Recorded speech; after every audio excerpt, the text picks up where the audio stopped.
saudara-saudari yang terkasih, mungkin belum ada yang mengenal nama saya ya. Nama saya Romo Guntur, ya. Tidak hujan, ya, tapi panas. Saya asal dari Arnoldus, saya umat Sang Timur 4, ya. Biasanya saya tidak mau kembali untuk misa di paroki, karena kalau saya misa di paroki, saya akan ketemu guru-guru saya, ketemu mantan-mantan saya. Kayak saya laku saja ya, dan lain sebagainya. Ketika saya ditabiskan 3 tahun, saya mendapat tugas di paroki Agustinus Salim Perdana Kusuma. Baru jadi paroki, lalu saya ditempatkan di sana. 3 tahun selesai, ya mungkin karena kesibukan, waktu tidak pas, saya jarang berkunjung ke Bekasi. Lalu selesai 3 tahun, saya diutus oleh Bapak Kardinal, Bapak Uskup, mengemban tugas menjadi misionaris domestik di tanah Papua, Bomomani. Jadi ini saya masih dalam rangka cuti ya. Kalau saya kembali ke Bekasi, saya rindu Papua karena di sana udaranya sangat dingin, 15 derajat. Saya tidak pernah merasa keringetan. Di sini setiap hari ganti baju ya. Pakai sapu tangan dan lain sebagainya. Kalau di Papua tentu rindunya rindu Jakarta. Karena tidak ada nasi uduk, tidak ada jengkol, dan lain sebagainya ya. Maka saudara-saudari yang terkasih, sudah hampir 2 tahun saya melayani di tanah Papua, di Bomomani. Nanti saya akan kembali lagi ke sana. Pelayanan di sana ada suatu cerita, saudara-saudari yang terkasih, di sana kami lengkap. Di sana saya tidak hanya menjadi pastor, tapi saya menjadi guru, menjadi dokter ya, lalu menjadi penyembuh ya. Suatu ketika ada seorang pemuda datang kepada saya. Biasa kalau ada orang yang sakit datang ke pastoran. Pater, wah ini apa ini? Tolong, saya sekarang ini sakit demam, sakit panas ya. Saya 2 hari tidak bisa tidur. Tolong didoakan. Baik, saya doakan. Lalu dia juga saya beri paracetamol ya. Namun celakanya paracetamol, saya bilang, kau ini saya minum paracetamol sehari 3 kali ya, pagi, siang, malam. Celakanya itu obat diminum semua sama dia. Waduh, kalau kenapa-napa saya pusing ini. Dia minum semua. Keesokan harinya dia datang kepada saya. Pater, saya sudah sembuh. Sekarang saya kuat. Ini semua berkat doa Pater. Dalam hati saya antara doa dan paracetamol beda tipis. Lalu tersiarlah di seluruh kampung Bomani, Romo Pater Guntur itu bisa menyembuhkan. Lalu suatu ketika ada seorang mama-mama datang kepada saya. Ya, ini abnormal juga sih, tidak mungkin terjadi di Jakarta. Mama-mama ini sakit dada. Dia minta didoakan kepada saya. Dia datang, sudah berusia lanjut. Dia datang, tapi tiba-tiba ketika dia datang, dia langsung membuka bajunya. Saya kaget, waduh ini apa ini? Hanya terjadi di Papua. Kalau di Jakarta sudah kena PPADR itu. Romo memberkati mama yang membuka baju. Lalu saya doakan mama itu, dan mama itu percaya puasa doa Pater Guntur lagi-lagi bisa menyembuhkan. Tapi saya bilang, mama tidak bisa hanya doa saja. Mama kok harus pergi ke puskesmas, atau mama kok harus pergi ke dokter. Maka saudara-saudari yang terkasih, mereka sungguh sangat percaya kata-kata dari pastornya. Suatu ketika terjadi perang suku, perang antar kampung ya. Lalu ada pemuda itu berantem di dalam gereja. Lalu saya mengatakan, ini juga hanya terjadi di Papua, tidak mungkin terjadi di Jakarta. Yang berantem di dalam gereja saya kutuk semuanya. Saya khotbah seperti itu ya, di depan umat saya. Tapi dia bukan umat saya, kampung berbeda dari misalnya Tambun dan daerah Cikarang ya. Di Cibitung tengah-tengah umat saya yang berkelahi itu kampung sebelah. Saya mengatakan seperti itu. Saya kutuk, wah. Kalau saya sudah mengatakan saya kutuk, wah, mereka semua itu pasti takut, wah. Lalu 1 minggu kemudian kampung, sebut saja kampung yang namanya Kampung Tambun itu kebanjiran. Seluruh ubi itu semuanya tanaman mati semua. Lalu kepala kampung datang kepada saya. Pater, ampun, minta maaf.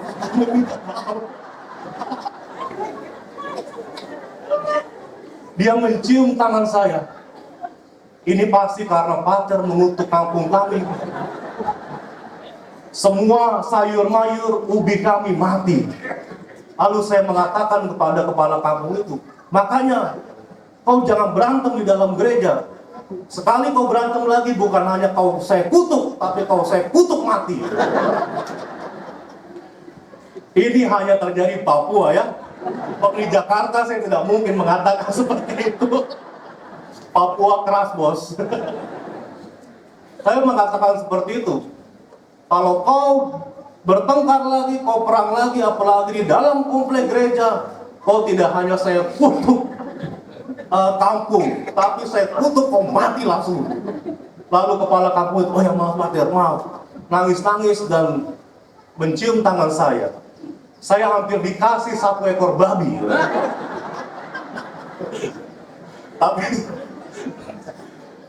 Tapi saya tolak ya, udah tidak usah. Itu mungkin dalam hati saya, Tuhan mendukung doa saya mungkin ya. Mungkin cuaca berpihak kepada saya. Dalam hati saya rasain, makanya jangan suka berantem ya. Itulah kata-kata saya. Maka saya di sana dikasih nama adat. Jadi sekali saya berbicara itu pasti akan terjadi. Maka di sini saya kalau ada berbicara pasti terjadi ya.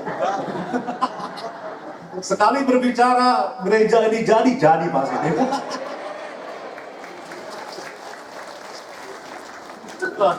Orang Papua saja sudah takut dengan kata saya.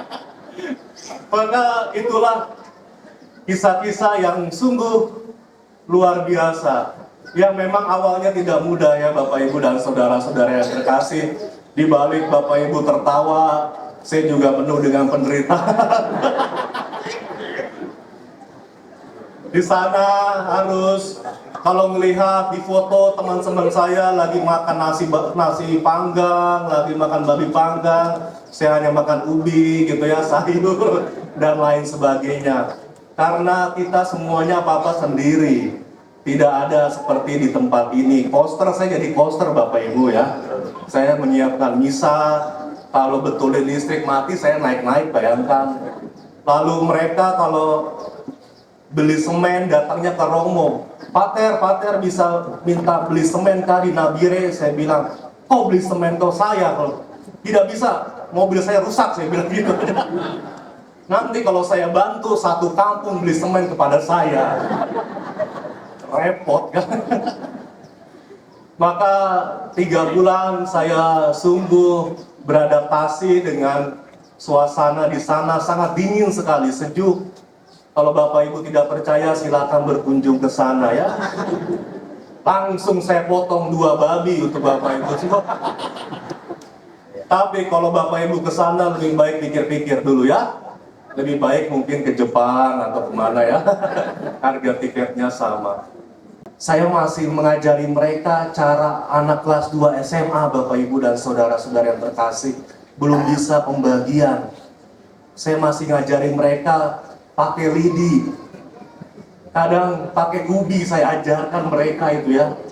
Ini satu ubi ditambah 1 ubi berapa? 2, tetapi Yesus yang sungguh ada di dalam kehidupan kita, apalagi Yesus yang ada ketika kita di dalam masalah hidup kita.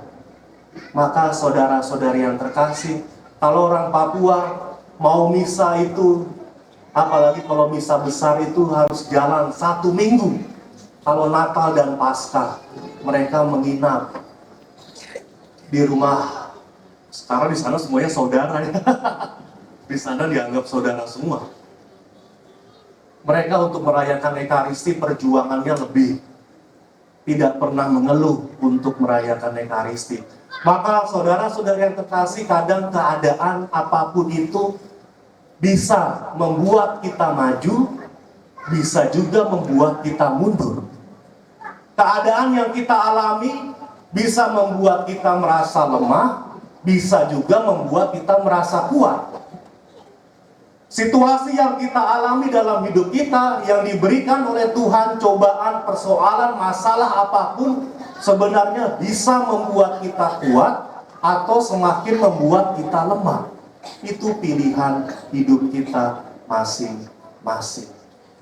Situasi dalam gereja kita juga apapun itu bisa membuat kita semakin kuat atau membuat kita semakin mengeluh dan tidak bisa berbuat apa-apa.